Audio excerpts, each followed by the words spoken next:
What's up, guys? It is your boy Samoan Fan 101, and what's this? Where am I? What the heck happened? Well, to give you a quick update, this past July, or maybe it was June, but I'm definitely by July, me and my family, we moved into a new house. So, my room, it's the same size room, but it's because of the way it's structured a little differently from my last room. So I moved things around. As it is, the computer, which is what I'm using as my web camera, basically, is set basically on one side in the middle of the room. So you see the edge of my bed right here. It has to be like that because the way my room is structured and where the windows are placed, I had to rearrange my room differently than it was at the previous house. So just to get that out of the way, that's why you see my bed. That's why you see my American flag in the background. But it's still me, so don't worry. Secondly, I haven't made a live video in a while, because for two reasons. One, I want to save that for things like movie reviews, and when I just want to talk about stuff, if I have stuff to get off my chest, and I do want to eventually get to do more of that. I just don't know when. And that's one part of the reason. The other reason is because for the last 2 months I've been sick as a dog. That's why I haven't gotten my review up for Survivor Series. And I want to get this movie review out of the way while the movie is still fresh in my mind. I want to get this movie review out of the way. So you're going to be seeing this video, then you're going to be seeing my ranking video. If you recall, I did a ranking video list for for the Marvel Cinematic Universe. All the movies that have been released up until Spider-Man Far From Home. I'm going to be doing the same. I already have the video backed up. And you're going to be seeing the video tomorrow.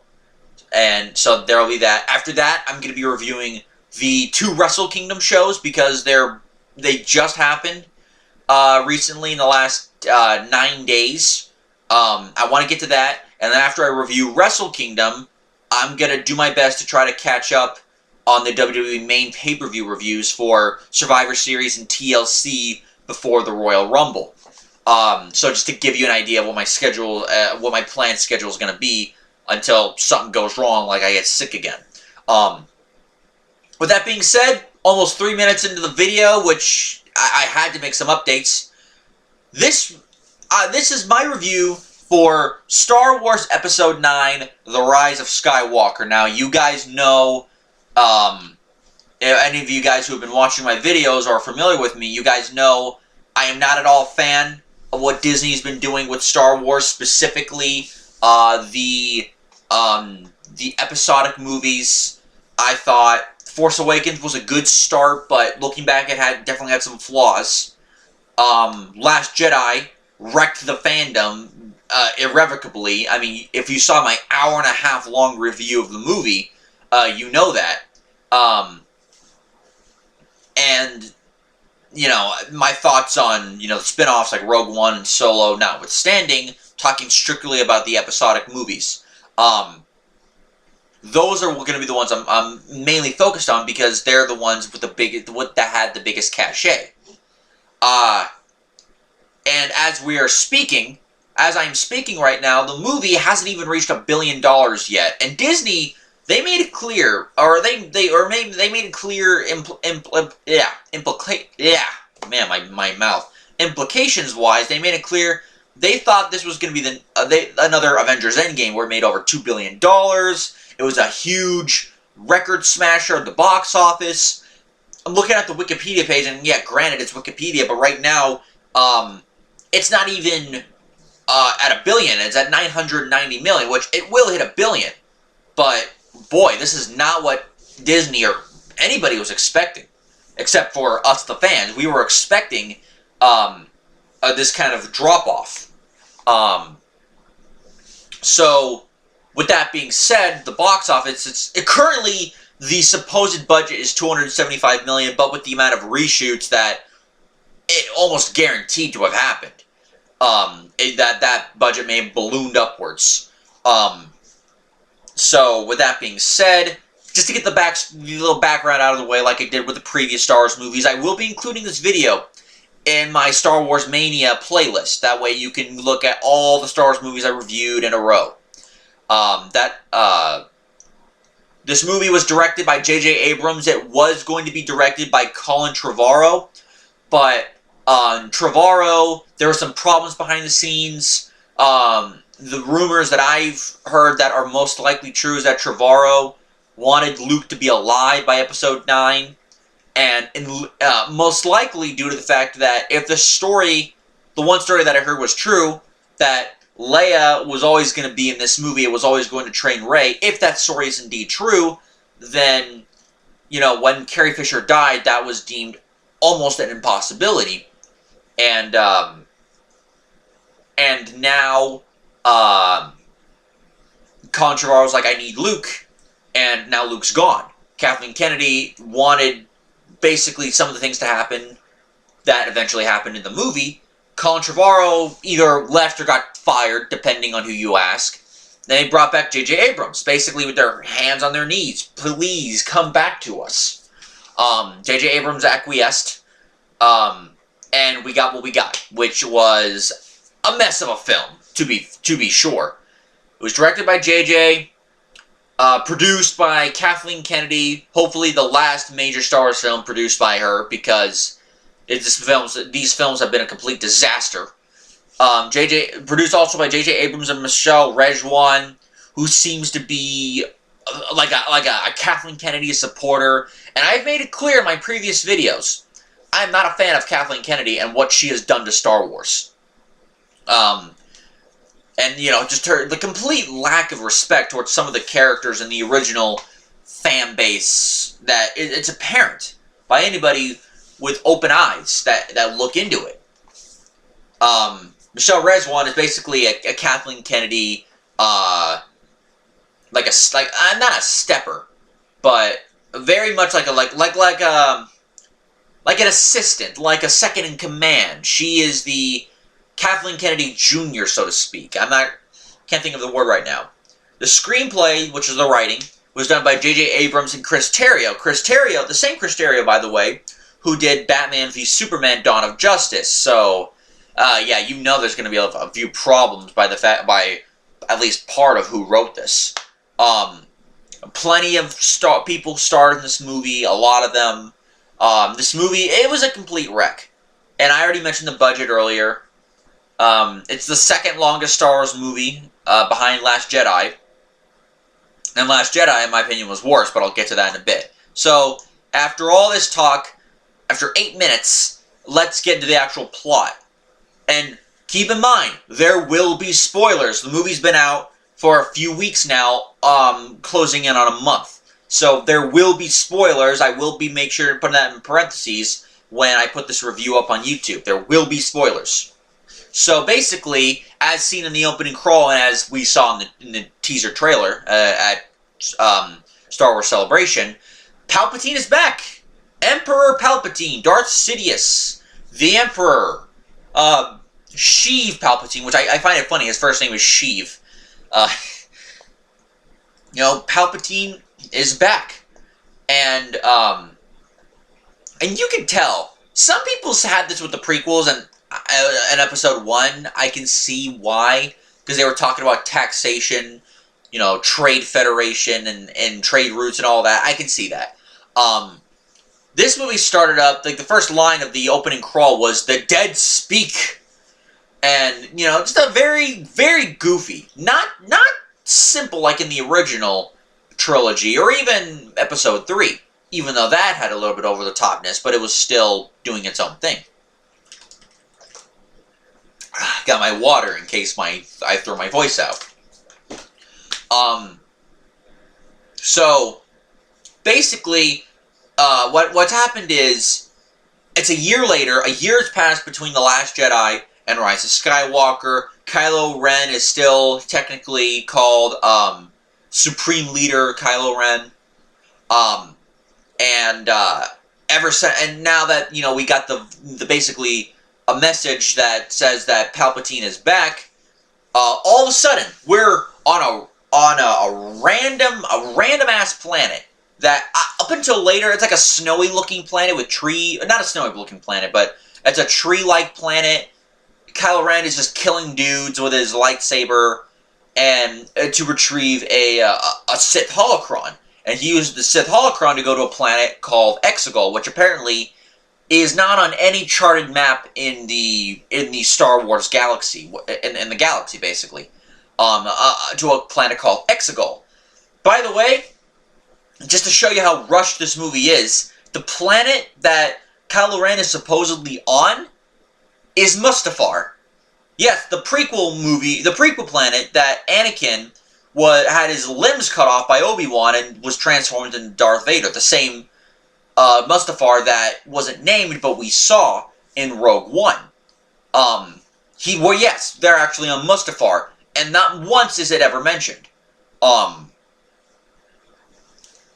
So, just to give you an idea of how rushed and how, hastily put together this movie ended up being.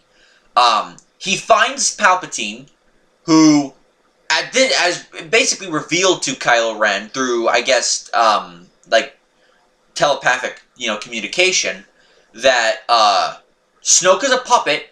In fact, not only is Snoke a puppet of Palpatine, there apparently are more Snokes. Yes, there's like a little vat of liquid. If you ever watched Dragon Ball Z, it's like Cell being it's like Cell in that little vat of liquid. It's the same thing, except there's several different adult-looking Snokes in a vat. And apparently Snoke is there's more than one Snoke, which is just hilarious to look at. He was a puppet, and the first order was always to be, controlled secretly by Palpatine. Through Snoke, I guess. And apparently Palpatine has this huge armada, this huge army of 1,000 or 100, or maybe not 1,000, but hundreds upon hundreds of ships with a bunch of followers, and it's never explained where all these followers actually come from, which I'll get to the flaws later on. I'll get to it. I really want to get to it. There's not going to be like my Last Jedi review where I go through how bad this movie is step by step, just to rip the movie to shreds. This won't be that. So he has a secret armada of Sith destroyers. He sends Kylo Ren's hey, I'm on your side. And it's explained very poorly how Palpatine survived, how, they mention later on maybe he's a clone, but that's only a suggestion by Mary from Lord of the Rings. He's not called Mary, but it's the same actor, Tom Monahan. And Palpatine, he's all hooked up to this machine, and his eyes are all white, and his body is all fragile, he's missing part of his finger, and just his hands are messed up. It's never explained exactly how Palpatine survived the events of Episode 6, with him being blown up by being thrown down that mine shaft by Darth Vader, and then the Death Star being blown to a friggin' atom cloud, being eviscerated. Never explained how he survived. The only thing they put in the line is that the dark side is a pathway to many abilities some consider to be unnatural. Basically, they ripped off the line from Episode 3 that was awesome in that movie, and here it just came across like a ripoff, because it was a ripoff, but I'll get to that. So we cut to, and I know I'm taking a while, but just to give you an idea of how messed up this movie is, we cut to, insert planet. I forgot what the planet. Planet Agen Kloss, apparently. I'm looking it up right now on Wikipedia because I don't know the names of half the shit that happened in this movie. Because that's how rushed this movie is. Agen Kloss, Rey is being trained under Leia, who they're using footage from, leftover footage from The Force Awakens, and I also believe The Last Jedi, to basically put Leia in this movie. Leia supposedly is training Rey, and Rey apparently is using Luke Skywalker's lightsaber from episodes 4 and 5, and of course Anakin's lightsaber from episode 3. even though it was destroyed at the end of episode 8, but we'll ignore that because the movie was garbage. So she's being trained. Finn and Poe found out about Palpatine's message. They relay it to everybody. And I'll get to how Leia was used in this movie, but basically, they go to Leia. Leia's like, Leia's just, doing her thing. And then they go and find, to Pisana. Because they think that, because Rey apparently finds in one of those, ancient Jedi books that she got from episode 8, looking at the language, or whatever, or the symbols or whatever, Luke, his last major mission was on, went to a planet called Pisana, chasing this one guy who holds a Sith dagger. So they go to Pisana, Rey, Finn, Poe, 3PO, and Chewbacca and BB-8. Why they leave R2 there, I have no idea, because apparently R2-D2 is useless in this universe. That makes me very sad. So they go to Pisana, they find Lando Calrissian, and Pisana, by the way, is yet another desert planet. How many desert planets are there? We already got Tatooine and Geonosis, and at least Geonosis was just different enough. Then we got Jakku and Pisana, which aside from the people on Pisana, there's nothing different about that's Tatooine and Geonosis didn't already have. At least Geonosis had, like, the Colosseums. So just take that out of the way. So they find Lando Calrissian, who was there to find the Sith Dagger, which is also called the Wayfinder, who was with Luke during that final mission. But then Luke had to leave for whatever reason, and Lando, for some reason, stayed there for 30 years. At least that's what's implied. Lando, once again played by the great Billy D. Williams. Great man he is. And goes to where supposedly the last location of the Wayfinder was. Meanwhile, Kylo Ren is trying to find Rey and uses the Force bond that was introduced in the last movie, Last Jedi, to find out where Rey is. And he was sent by Palpatine to capture her, although he's under the impression he's there to kill her, and considering what Palpatine says later in the movie, it's either the part of the grand plan, or the movie was rushed. Quite positive the movie was rushed. Anyway, they go to find the ship from this one guy, a Jedi hunter by the name of Ochi. We never actually see him. We see him in a brief flashback later. And they do find his dagger after they go down a sand pit. After they do go down quicksand and fall to the floor below. Or what's essentially quicksand. It doesn't look like quicksand, it's like black, but, whatever. And 3PO, who of course speaks in over 6 million different languages, does know because there's ancient writing on the Sith dagger that reveals the location of Exegol. 3PO knows, or not Exegol, but it would help them find a location. Sorry if I'm, battering back and forth, but this movie's so jumbled. 3PO's programming, for whatever reason, prevents him from interpreting Sith language. Because of that, they have to go to someone who can either read the Sith language or override 3PO's main programming. Kylo Ren is nearby. Rey goes to meet him because apparently she's an idiot and doesn't just leave. I just found that funny. She goes to, and this is the scene from the trailer where she jumps above his TIE fighter and slices it. Something that even I thought back then was ripped straight out of the Matrix. And I'm like, it's one of those things. One of those things about Star Wars now, Disney Star Wars, I should say. Rey in trying to save Chewie, because Chewie went out to get her, was captured by the First Order in one of their transport ships. Rey in a force battle, a force tug-of-war with him and Kylo Ren. She accidentally uses Sith Lightning, which is a slight reveal for what happens later on, to destroy the ship that Chewbacca was supposedly on, and supposedly Chewie dies. I say supposedly because it's so obvious Chewie's alive.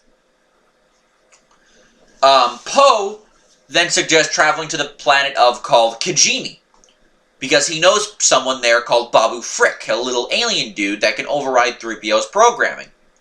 In doing so, that would erase 3PO's memory, because he'd have to completely restart the system, and 3PO's memory, that from the end of episode 3 onward, would be completely wiped out.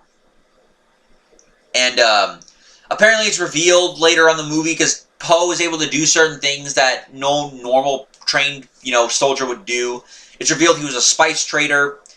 Basically, he didn't have his backstory was not he's not like the all-American good guy hero who grew up in a happy family. He wasn't like that. And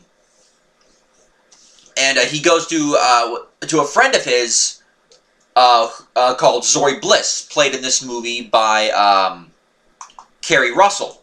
Now, I actually do like Zori Bliss in this movie, even though we get very little of her, because you never see her face. You see her eyes when the slit in her mask, goes up and detracts. You see her eyes, but you never actually see her face, and I actually like that.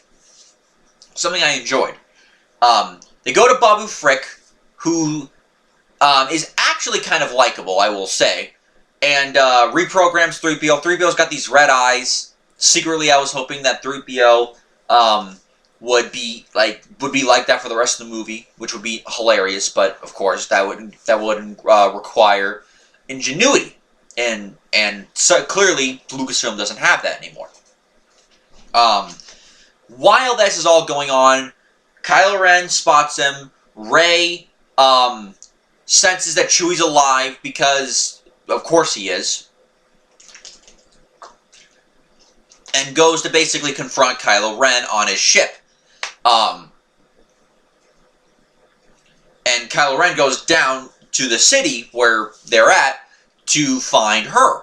They have a battle through their force bond, which I understand certain bits of environment might go with you, but then they ramp it up and it becomes way too convenient when they actually fight, which is a pretty piss-poor, pathetic fight. Meanwhile, 3PO is able to decipher what the Sith Dagger says. Basically, go to Endor, where the remains of the Death Star is, and I can't believe I'm saying that because there are no remains, but I'll get to that. And then we go back to Rey and Kylo. They're fighting. Kylo reveals that Rey is in fact, her parents are in fact supposedly nobodies because they chose it. They were killed by Ochi in a backstory, and her parents hid her on Jakku in order to protect her. They were killed by Ochi. And it's revealed that Rey is the granddaughter of Emperor Palpatine. I'll get to why this is weird, very weird, later. Anyway, so we discover all that. They discover each other's places. They're able to escape the planet because I don't really give a shit. They're able to get Chewbacca back. General Hux saves Poe and Finn because they were captured trying to find Chewie from execution. They were about to be executed. And Hux is like, I don't care if you guys win. I just don't want, or win or lose, I just don't want Kylo to win. And I'm like, considering the attitude they've had towards each other since Episode 7, I can actually see that. He is confronted by a guy called Admiral Pride, who apparently once worked for Palpatine, many, many years ago. And even though he tries to, Hux tries to, come out of it, Pride is not stupid, unlike a good amount of stormtroopers, and just straight up kills him because he knows he's full of shit. Hang on a second.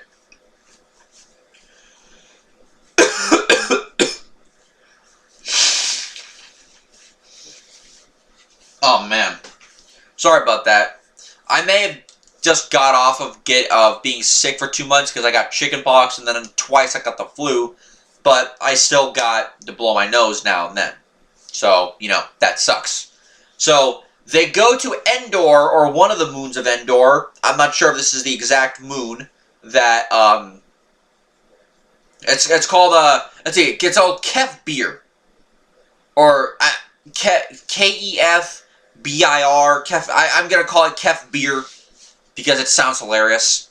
They go to Kefbir, which I didn't even know was the name of the planet.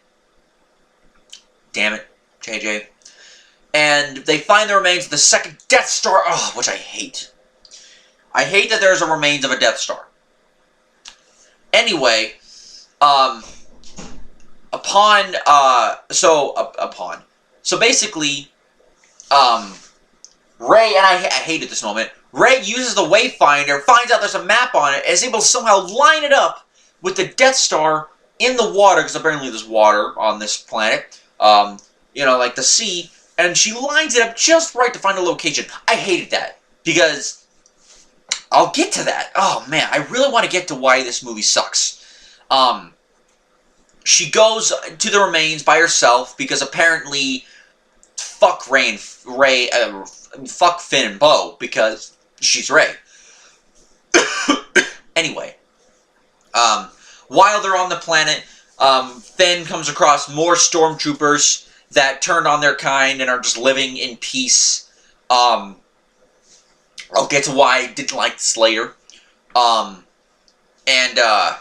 Rey finds the other Sith holocron that could lead her to Palpatine on Exegol.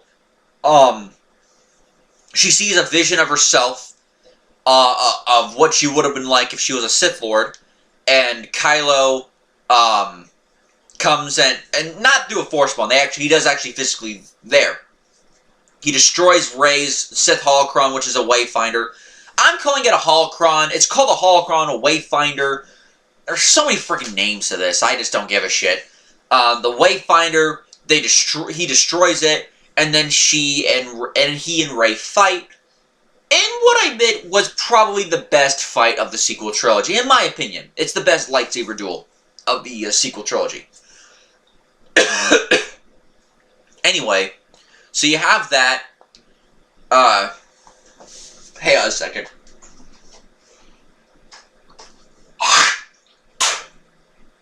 Oh, sorry. I don't know where that shit came from. Anyway, take it for what it's worth. So they go there. Finn and Poe try to get there using a glider or whatever. I don't know. Because apparently Rey left them high and dry. Finn's trying to stop her from fighting because apparently that's all he knows how to do in these fucking movies is yell Rey. Boy, I'll get to that. Ugh, I really want to get to it. Anyway, they try to do that. It doesn't work. Rey's fighting Kylo. Kylo's about to win. He's about to kill her because he believes the mission is to kill her. Leia calls out to Kylo Ren through the Force, and it's distracted. Rey stabs Kylo Ren with her lightsaber, or Luke and Anakin's lightsaber, and then all of a sudden Leia dies. I'll get to that. Man. So, because apparently she feels bad, she heals Kylo Ren, which they showed earlier in the movie when they came across a sandworm creature, that Rey can heal things. How she's able to use this power, I have no friggin' clue. There you go. Why, who taught it to her? Fucked if I know. But, I'll get to that.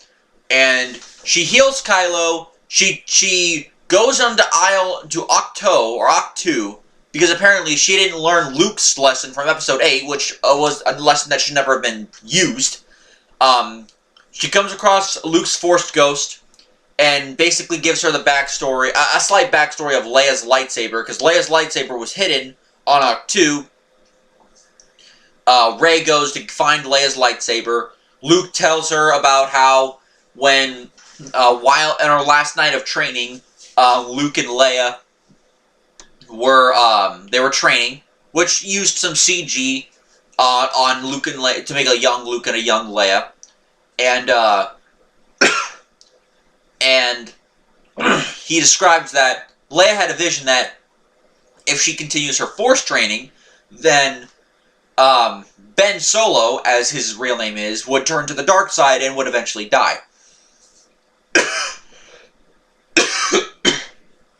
So that's why she ended her Jedi training and is not a proper Jedi.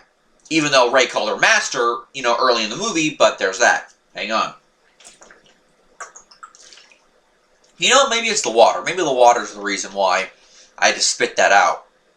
Because I had this bad phlegm issue when I was sick with the flu. So, Luke, and what I meant was a pretty cool moment, in a way, uses his Force to lift his old X-Wing fighter out of the, out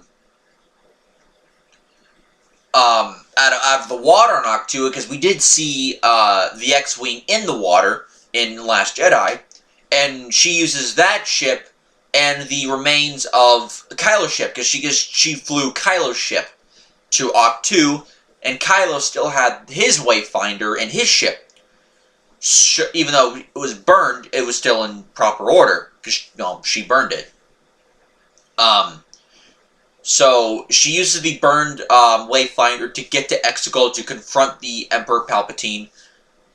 Meanwhile, back on the remains of the Death Star, Kylo talks to a memory of his father, Han Solo. If you watched Batman v Superman: Dawn of Justice, it's very much the same way when you see Superman talk with his father. His father. God,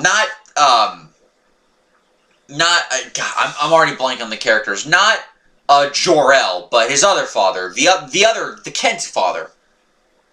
I'm forgetting his name, but Kevin Costner. He talked with his father, Kevin Costner, very much the same way, where it's like, is it a hallucination? Is it a vision? More technology? Or why are we asking these questions? If we are really asking all these questions and thinking this hard about it, we're on Quaaludes. Anyway, I'm sorry, that was a joke ripped off the Nostalgia Critic. Anyway, so there's that. He turns to the dark side. He throws away his Sith lightsaber and basically reclaims his identity as he's Ben Solo again. And then after that, it's shown that Palpatine uses his Star Destroyers, which has Death Star technology on it, and destroys the planet Kijimi, supposedly killing Zori Bliss and Babu Frick and whoever was on the planet. I say supposedly because, of course. Anyway, the group, aside from Rey, returns to the Resistance base. In the one useful moment of the movie, R2-D2 spots Red 5, which of course was the code name for Luke's X-Wing, and receives a signal from Rey. She's going to Exegol. She basically leads the Resistance and all their ships to Exegol for one final confrontation. She goes to Palpatine. Ben Solo isn't too far behind, flies in on another ship.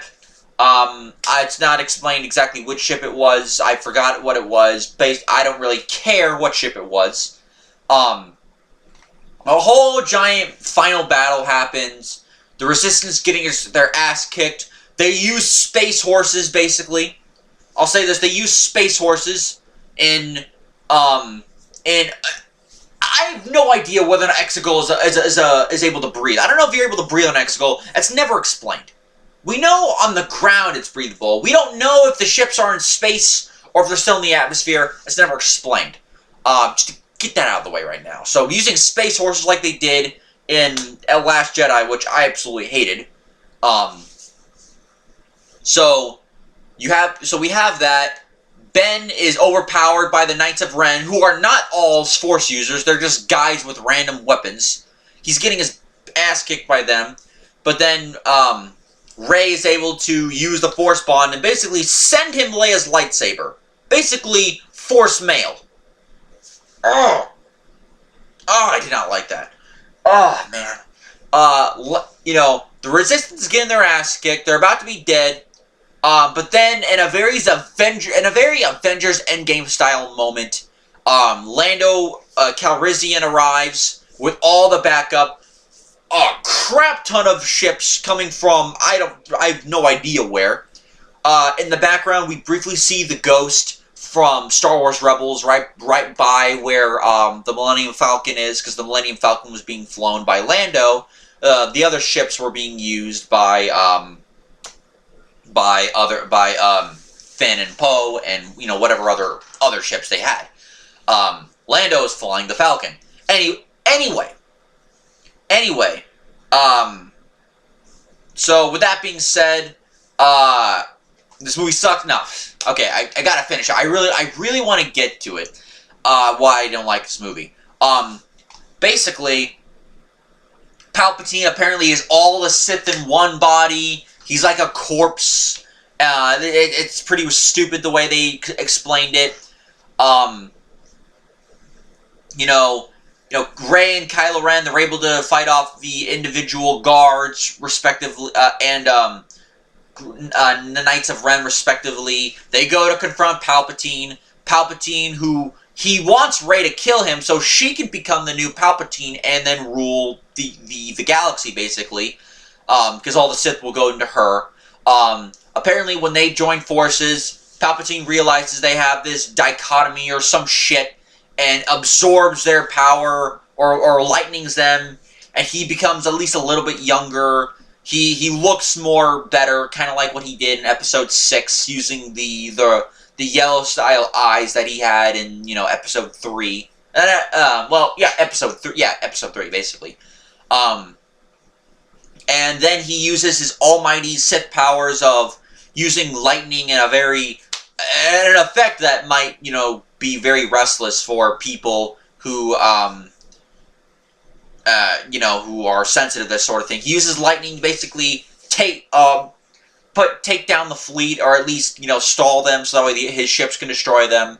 And then Rey is able to use hears the voices of the past Jedi from the various movies and even the television shows. You hear the voice of Anakin, Mace Windu, Kanan Jarrus, Ahsoka Tano.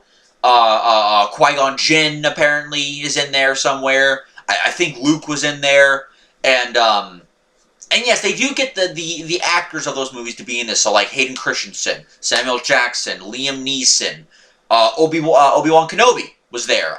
Ewan McGregor.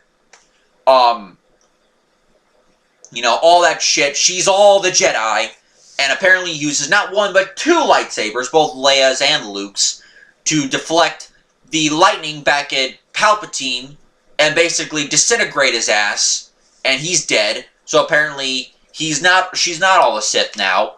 And they celebrate. We get a retarded SJW lesbian kiss in there at the very end, which is all of maybe 2 or 3 seconds long. If you blinked, you missed it. And then Rey goes to Tatooine, visiting his abandoned home from Episode 4, buries Luke's and Leia's lightsabers, builds her own, which is yellow, which I don't know why it's a yellow lightsaber, or how she was able to get a yellow crystal, but, making shit up. Some random woman comes by in one of her little dewbacks or whatever, asks her, nobody has lived her in years, and when she asks her name, she says Rey. She sees Luke and Leia's Force Ghost in the distance. By the way, Leia's dead after using the Force Ghost thing, and she eventually became one with the Force after Kylo Ren was killed, because, I forgot about that shit, because Ben Solo was thrown away. When Rey killed Palpatine, Ben Solo was alive, even though he was thrown down a pit. Apparently he caught himself, I guess. Rey died, not sure why, but she's dead, and I'm like, yay. But then I realized I know exactly what was going to happen next, because this movie was leaked months ago. And then Kylo Ren, who has never been shown to force heal people, was able to force heal Rey. They kiss, which was a dumb moment, by the way. He smiles because apparently Adam Driver said, fuck this movie, and he fell asleep and died. At least that's what I like to think, is he said, fuck this movie. And then she sees, and then she became one with the Force. And when he died, she sees Luke and Leia's Force ghost in the spirit, in the distance, and she says, "Rey Skywalker." We see her and BB-8 because apparently fuck R2-D2, and apparently BB-8 is no longer Poe Dameron's property, no longer Poe Dameron's droid. She looks up at the twin suns. Credits over. Thank God. Oh man, Oh man, as you guys can tell, I really, really did not want to talk about the plot of this movie because it's a fucking mess. This movie sucks. It's not as bad as Last Jedi, but it's still bad. Now, let's get into why it's bad, but first let's get into the good things, because believe it or not, there are a couple things I like in this movie. Let's get the easy stuff out of the way. Considering the budget of the movie, for the most part, all the special effects are really, really good.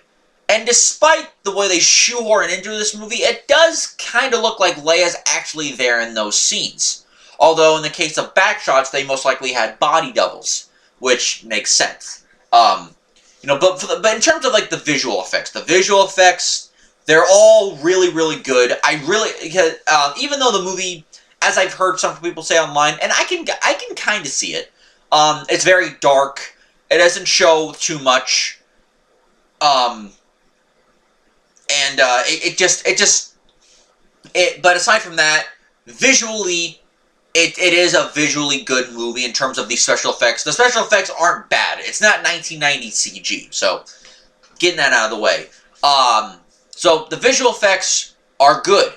The special effects, I like, even though it's the score from the sequel trilogy is the weakest of the 2-3 trilogies, but it's still John Williams. Even though some have argued it's his weakest music is in this movie, it's still John Williams, and John Williams makes good music.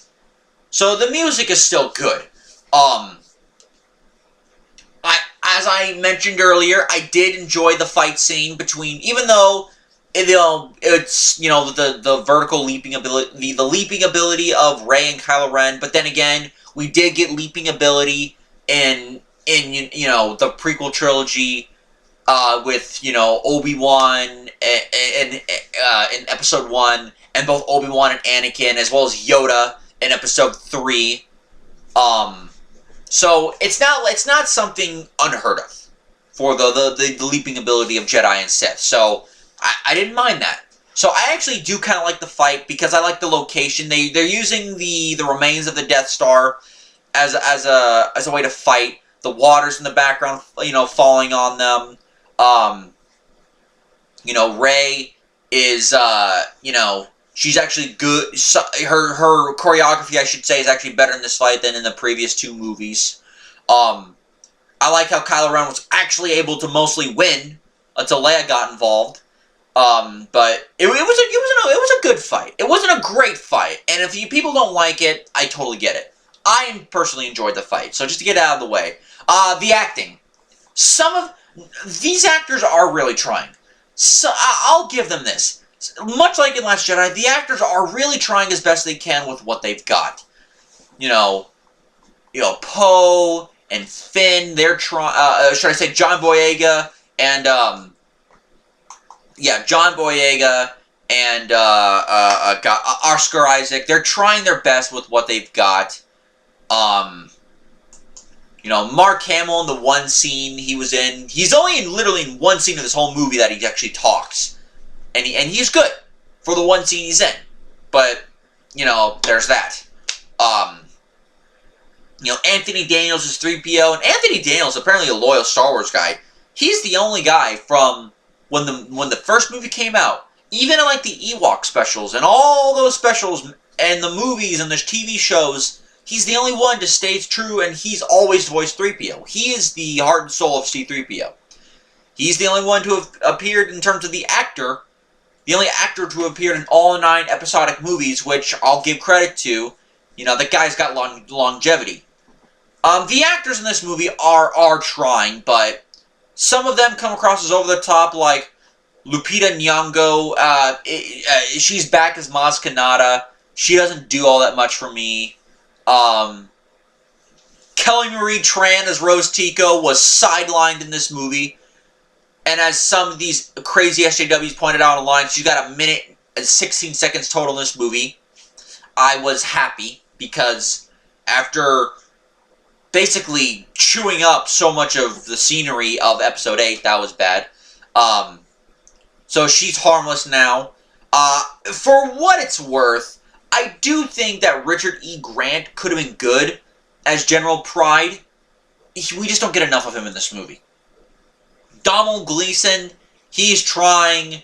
All these actors are trying. The only ones that I legitimately liked more than anyone was Billy D. Williams as Lando Calrissian and Ian McDiarmid as Emperor Palpatine, aka Darth Sidious.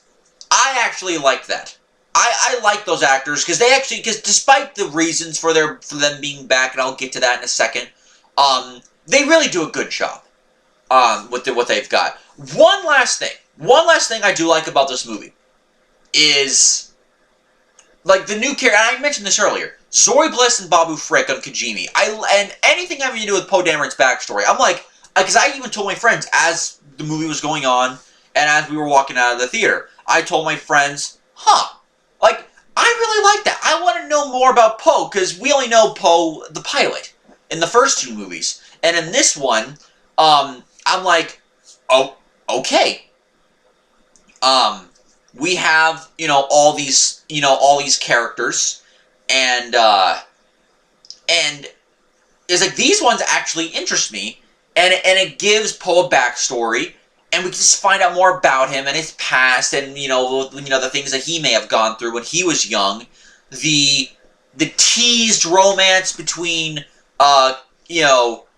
Zori Bliss and Poe Dameron, which I thought was actually kind of cute. I actually enjoyed that. Anything having to do with those those 2 was pretty good, and I'm like, this is good. We get to see more backstory, and then we leave him, and I'm like, fuck. I want to see more of that shit. Don't give me more. And all due respect to the actors, Adam Driver and Daisy Ridley, they really are trying in their roles, but the writing isn't doing them any favors. But we leave the Zori Bliss, Poe Dameron thing, and I'm like, shit, I want more of that. Don't give me more Reylo crap. I want to see more of this. I like that. I like those characters. I like Babu Frick. Even because he was harmless. He was a happy-go-lucky harmless. I liked how for once 3PO was useful, unlike in episodes 7 and 8 where he was basically useless. Although it's funny, in one of the poster shots, we see 3PO with a bowcaster. If I recall correctly, we don't see 3PO with a bowcaster in this movie. You lied to us! I didn't think it was going to happen anyway, but still. Okay. Those were, for the most part, my positives. Now let's get on to the negatives, and ooh boy, the negatives! Oh, man! Oh, where do I begin? Let's go with the obvious one.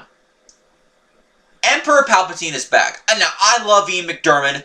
I love Emperor Palpatine. I love Darth Sidious. All the stuff they did with him, he was the best part of the whole prequel trilogy. He was the best character. His rise to power as being a Naboo senator to being a Naboo senator to the Chancellor, taking control of both the CIS, aka the Separatists, and the Republic Army, the Clone Army, all that stuff. It's all it's all good stuff.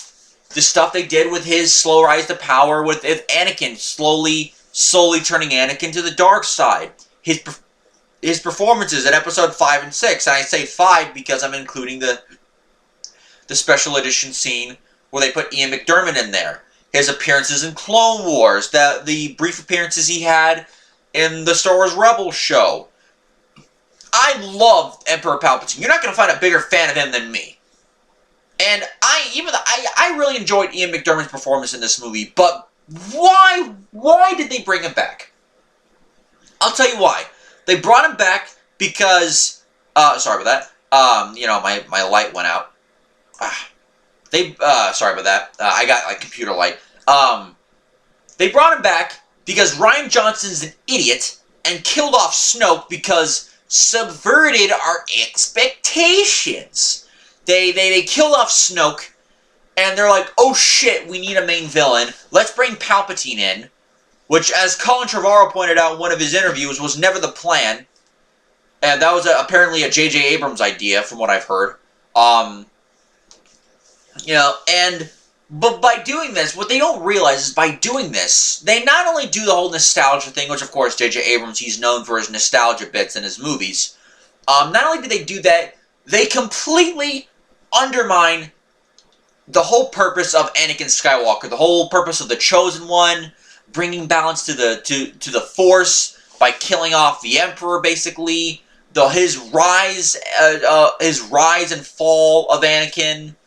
The rise and fall of Anakin Skywalker, his journey as Darth Vader, having to come back as Anakin, fulfilling his destiny. All the shit that he went through in the prequel trilogy and the original trilogy, completely undermined by the fact that Palpatine is back. And it's not even like the extended universe, or Legends, or expanded universe, or Legends as it's now called, where there was a clone of him, but those clones had their downsides. Like the clones would die off easily because cloning a Sith Lord or a Jedi is not an easy thing to do. And those clone bodies would eventually die off.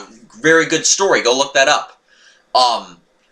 But they literally bring up, like I said, they use a line from Episode 3 to explain why he's back. Tom Monaghan's character, who of course he's Pippin. No, he's not Pippin. He's Merry from Lord of the Rings. He suggests that maybe it's a clone, but nobody ever really comments on it. Basically, we're supposed to believe that's Palpatine's body, the same Palpatine from Episode 6, which is complete bullshit because Palpatine was destroyed. He was completely blown up in Episode 6, Return of the Jedi. And if he wasn't blown up when he was thrown down that mine shaft and the whole blue explosion thing came up from the shaft, he was most definitely disintegrated when the Death Star was disintegrated. So, him being back, A, it completely undermines all the trials and tribulations that both Anakin and Luke went through in the previous trilogies, and B, it is poorly explained why he's back. It's not even explained. They baited you with a line that will feed into the normies, and I hate to say that, but it feeds into the normies, and say, oh, okay, that's why he's back. That's not an explanation. That's not an explanation. Why is he back? It makes no sense. It makes no sense, period. Speaking of the Death Star, gotta get this out of the way. Speaking of the Death Star, that should have been to get out of the way real quickly. That should have been disintegrated. That should have been disintegrated because the first one was disintegrated. We never saw bits and pieces of that one, but it was disintegrated.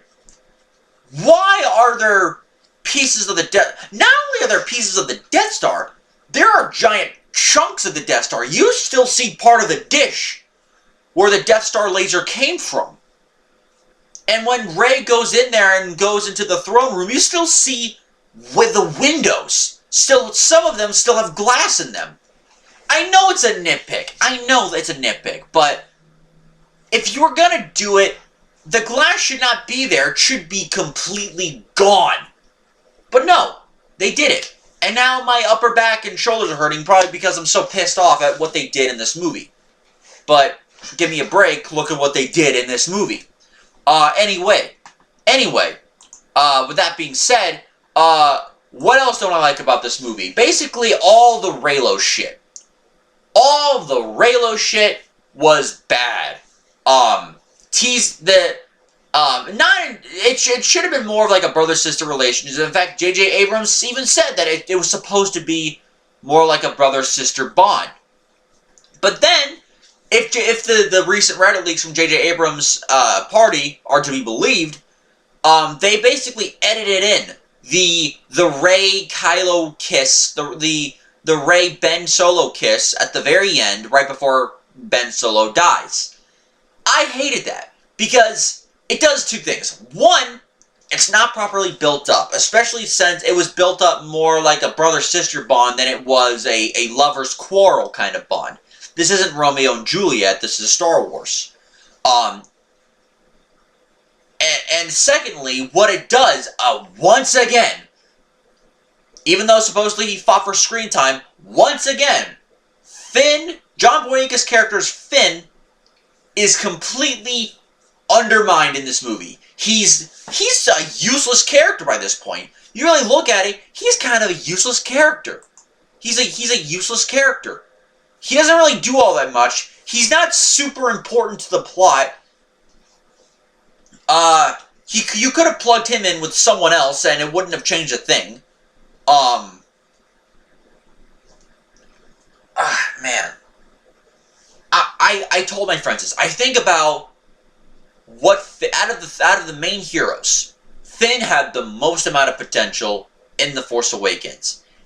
He was the character that got the most screwed over, and you can blame Rian Johnson for that. Rian Johnson basically screwed over his character by having his character being torn down by Rose Tico, because apparently, screw Finn, we need to have screw a black guy, we need to have an Asian character in there, because you know that was Rian Johnson's thought process.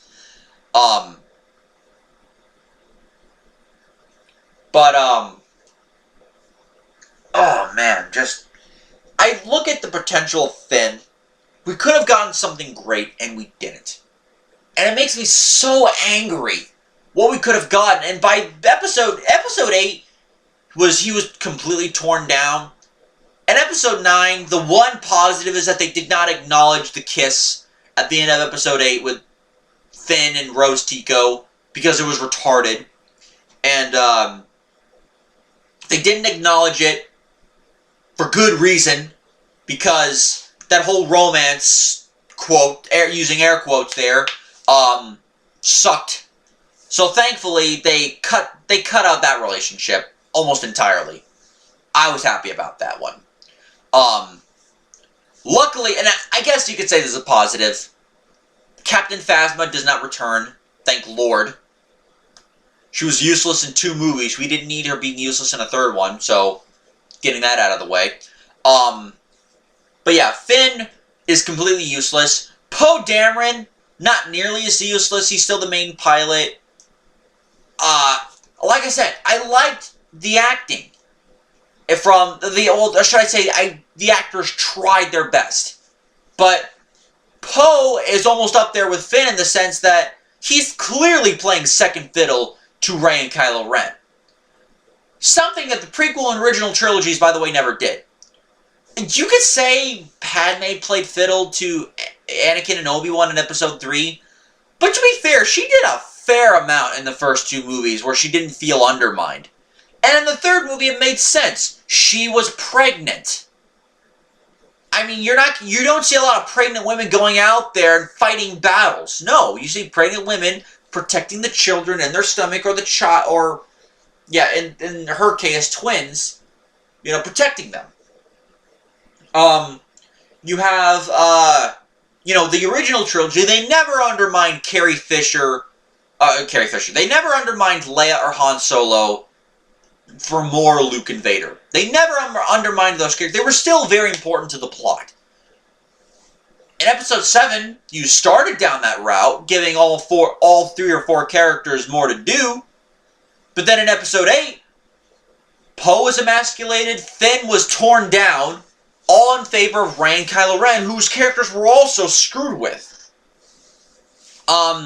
What's something else I don't like? The Force healing. I gave this some thought. I thought about this. I said, okay, Baby Yoda does it in The Mandalorian, and I didn't mind it. Which means I'm not going to mind it here too much. Except for one reason. Now, the rules on whether or not Force healing works using your Force or your inner life force or whatever to heal something else. Whether that's true in the original, comics and the original stories or not, I'm not entirely sure. I'd wager as to no, but look, rules change. I get that. What I didn't like is they basically used the force healing as a plot device, just to make sure nobody dies. Random snake creature we see in the beginning of the movie, he's not dead. Kylo Ren gets stabbed in the stomach, somewhat similar to Qui-Gon Jinn being stabbed in the stomach, and Kylo Ren dies. Heck, if Obi-Wan knew how to force heal someone, he would have healed Obi-Wan. Kylo Ren lives, at least for a little while longer. Rey, she's completely dead. Kylo Ren uses force healing. Rey's alive and then Kylo's dead. Or Ben Solo's dead, whatever his name is. I don't mind force healing. But when they use it as a plot device to make sure to say everyone's alive and nobody's dead except for maybe one guy, give the it comes across very unrealistic, and I know I'm saying unrealistic in a universe of Star Wars, but look at the prequel trilogy, look at the original trilogy. Plenty of people died in those movies, especially the prequels. Look at how many people died in the prequels. Children were dead, Jedi were dead, a whole group of Tusken Raiders were murdered by an angry Anakin. Qui-Gon Jinn died. Anakin got his arm cut off. He got his other arm and legs cut off in Episode 3. He got his first arm cut off in Episode 2 by Count Dooku. Mace Windu died when he was thrown out of a window. People died in those movies. People were mutilated. Not nearly as many people died in the original trilogy, but you still got some mutilation. You still got Luke getting his hand cut off by Vader. You got Vader's own robotic hand getting cut off. And while most people lived in that movie, they didn't bait you with death. It was more realistic in the ways they were able to survive. And it's not like nobody died in those movies. Granted, he's a minor character, but Biggs, who was Luke's friend on Tatooine, he died in Episode 4. You think Biggs would be the one to live and not Wedge, but Biggs died. So yeah, there was more at stake. Now, with the exception of original trilogy characters, that being, of course, Luke, Han, and Leia, everyone survives. And if they were injured or fatally injured, they baited you. They baited Chewbacca. They baited Ben Solo before he eventually got the axe. They baited Rey. They baited several other characters. They baited Zori Bliss. It would have been really sad if Zori Bliss and Babu Frick were both killed. But no, they survived, and they somehow got off Kijimi. How did they survive? I don't know. It was explained that Zori Bliss had like a little pass that she gave to Poe so that way they could leave the planet. She was going to use it. How she got off the planet along with Babu Frick? Fuck if I know. That's what doesn't make sense. Are you starting to see what I'm... Are you starting to see my problems with these movies? Or with this movie, I should say? What are some other things I didn't like? Leia. And I love Carrie Fisher. Carrie Fisher, she's been gone now for over 3 years. It's sad that she's gone. I can't believe we're living in a world without Leia, where all these other actors are living. Well, except for Peter Mayhew. He's also gone. Original Chewbacca. But, Carrie Fisher's gone. Peter Mayhew is gone. And,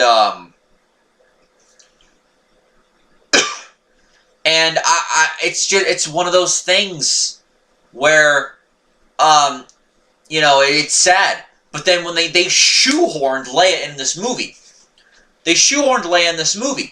And it's obvious that Leia's not really there. Even if you could believe for a second Leia's there because you see her on screen, it's obvious she's not there.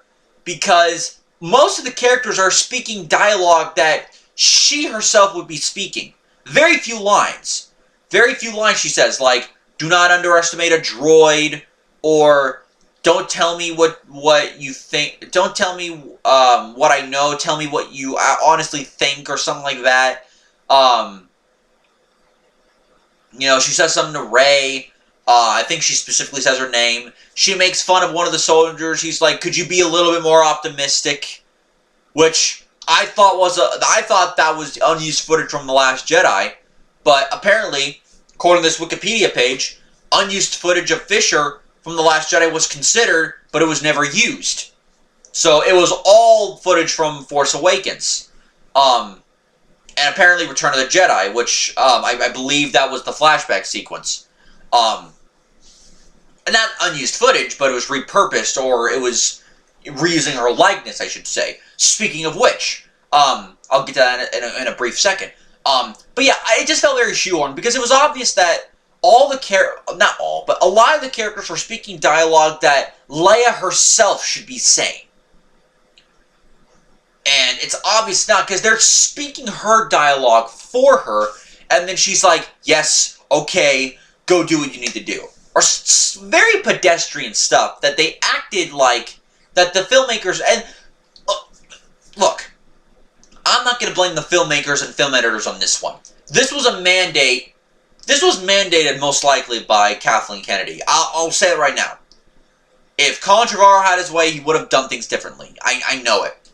Heck, if J.J. Abrams wasn't so handcuffed by Kathleen Kennedy, maybe he would have done it differently too. Maybe he would have done things differently as well. But it was clearly mandated by Kathleen Kennedy. The editors and the filmmakers, the people who tried to use it, they tried their best.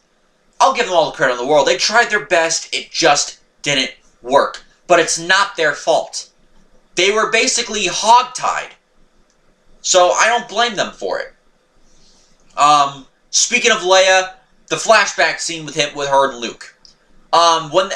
I did briefly like the fight, because that fight felt most like the prequel fights in terms of the awesome choreographed, I should say. Because I actually liked the fights in the prequels. How, the choreography, I liked how it was. It was very two youthful beings. It wasn't just hack and slash like in The Force Awakens, sometimes was. At several points was, actually, with both Finn and Rey. And even Kylo Ren, to a lesser extent. But, it was good fighting. Then they lift up their training masks. You see, a young version of Luke, and I will say, because I went back and I looked up this footage on YouTube, I will say, young Luke actually looks like Luke.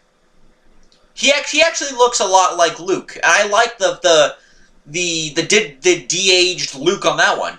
De-aged Leia, on the other hand, ooh boy, that didn't look good. I looked at it a second time. I don't know what it is. They can de-age Luke. They can even put in Grand Moff Tarkin. They de-age, but de-aging Carrie Fisher's always been a weird one. It was really weird looking at it in Rogue One, and for looking at the scene again, it was really weird looking at it here in Rise of Skywalker. It does not look real at all. Luke looked genuine. Leia, not so much. And the last thing about Leia, I have to say, how she died. So, apparently she died by simply reaching out to Ben Solo through the Force, by calling his name, and then all of a sudden she falls backwards. Luke had an entire, fight scene, and talking to Leia, and doing these things in The Last Jedi, at least. But Leia, all she did was reach out to Kylo Ren or Ben, says his real name of Ben Solo, or simply Ben, and then she lays down her bed and she dies.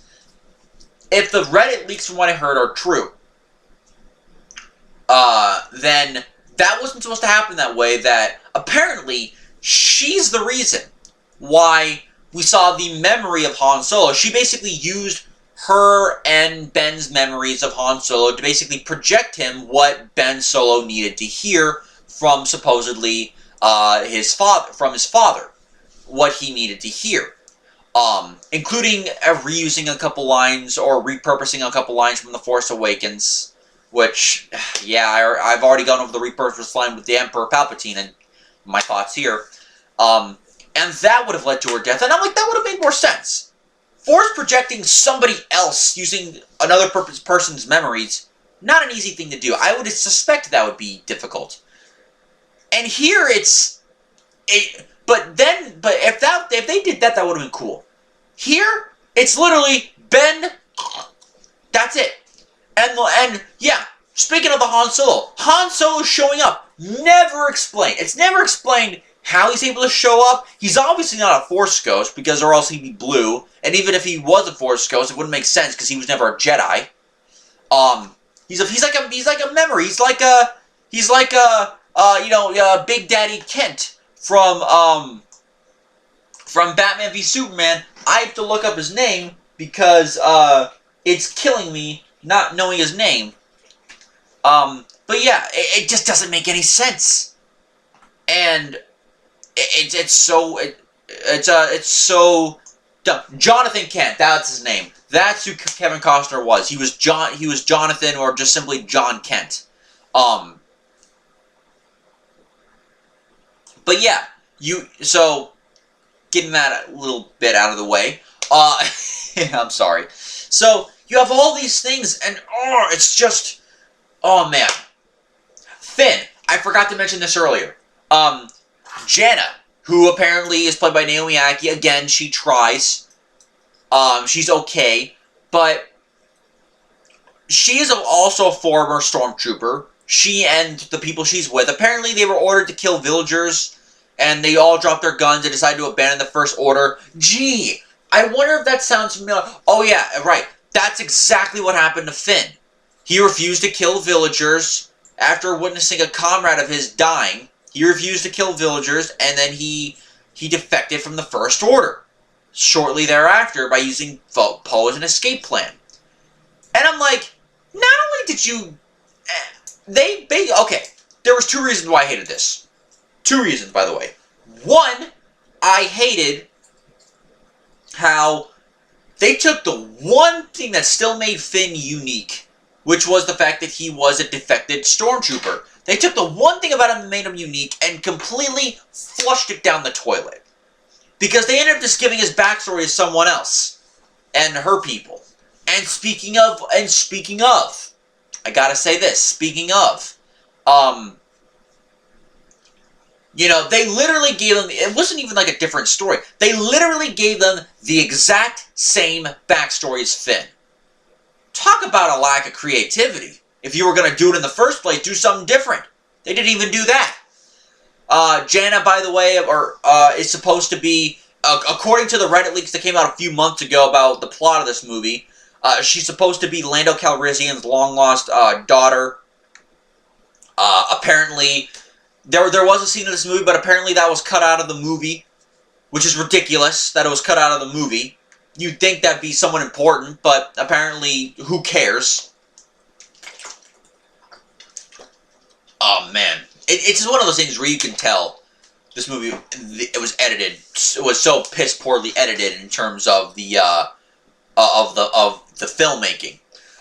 Speaking of which, 2 things. One, I'm going on several different things. Finn, I forgot to mention, the whole Finn-Rey romance thing, it's teased and never brought up again. He says, when they think they're about to die, Finn says, there's something I have to tell you. And it's teased that he's going to tell her his feelings for her. And then, Poe or someone else asks him, what were you about to say? He's like, oh, nothing. It doesn't matter, I'll tell you later. And it's never brought up again. Why? Because we had to have the Reylo kiss. Then, so yeah, that was stupid. God, so much crap in this movie. The Force Bond thing. The Force Bond thing was one of the few things I liked about Last Jedi, because it was an interesting idea. But boy, did they beat that to death in this movie. To the point where there was basically, where Rey was able to send Kylo Ren a lightsaber, basically through Force email, I guess, as that's what I'm calling it. I'm like, okay, now it's just ridiculous. The Darth Vader mask thing that we saw early in the movie when they were fighting the first time on Kijimi, I could let that slide because it's the environment. Now you're literally just throwing a lightsaber from one location to another through mail. And then it just got ridiculous. So it's like the few good things that that movie had, The Last Jedi, I mean, was just overused and is now ridiculous. I do like the subtle fuck yous to Rian Johnson, I will say, though. Like, Luke catching like the light his own lightsaber as Rey was going to throw it into the fire, and saying a lightsaber should not be thrown, it should be taken care of. But at the same time, it doesn't make sense. She should not be able to grab it. And looking back, as much as I love Yoda and Bubba Yoda, him being physical and able to do some of the things he did in Last Jedi didn't make sense either. I didn't like that.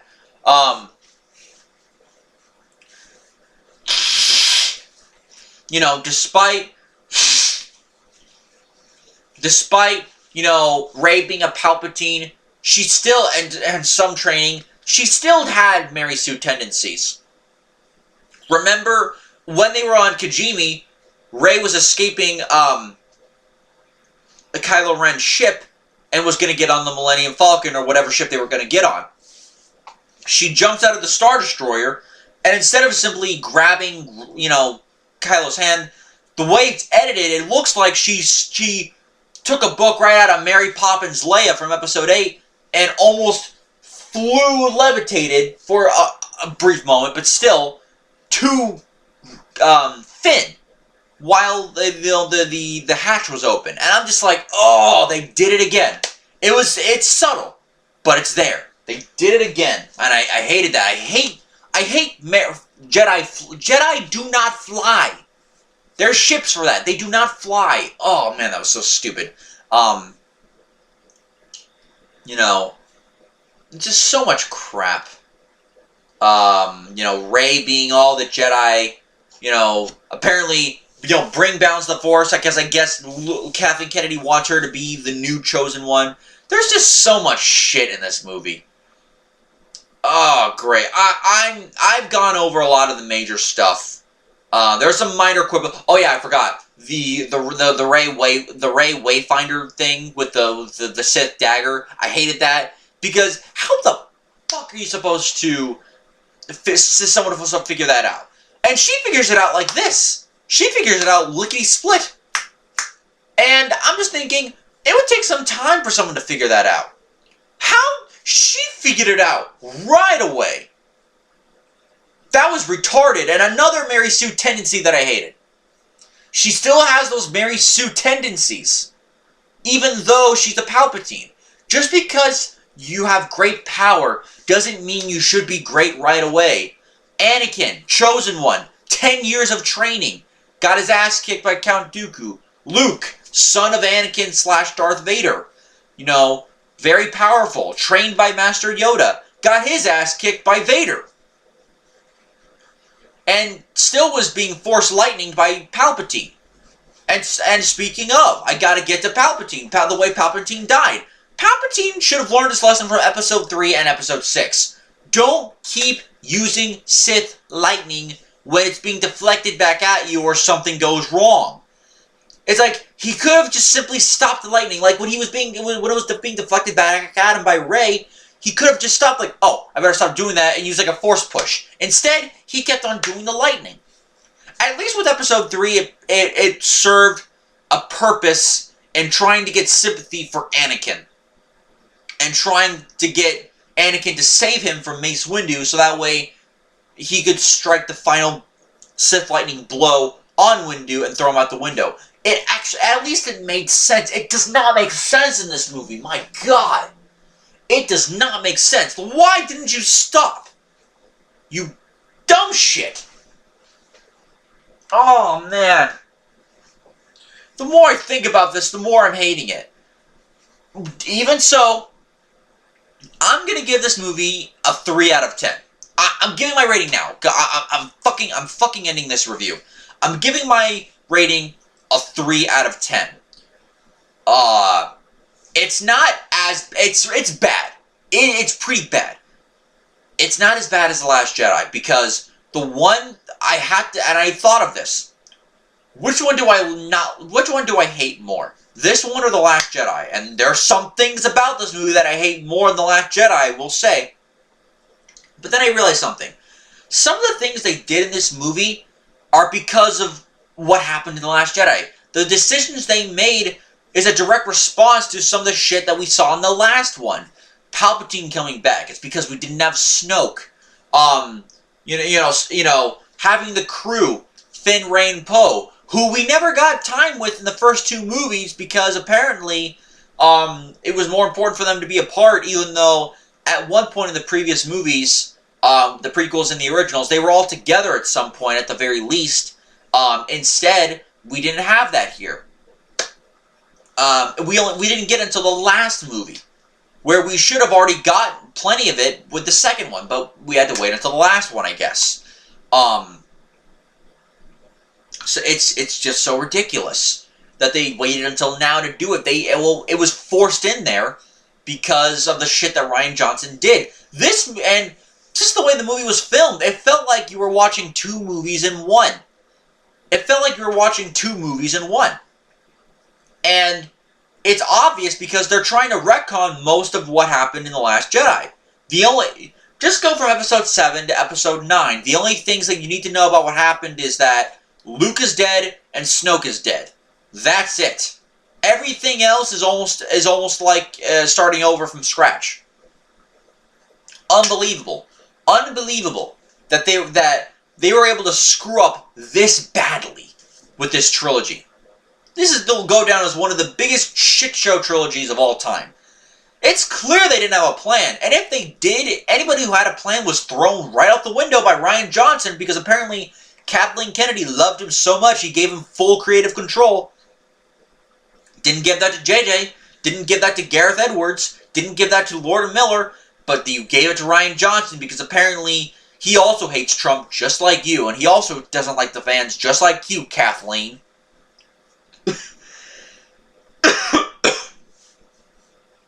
This movie sucked.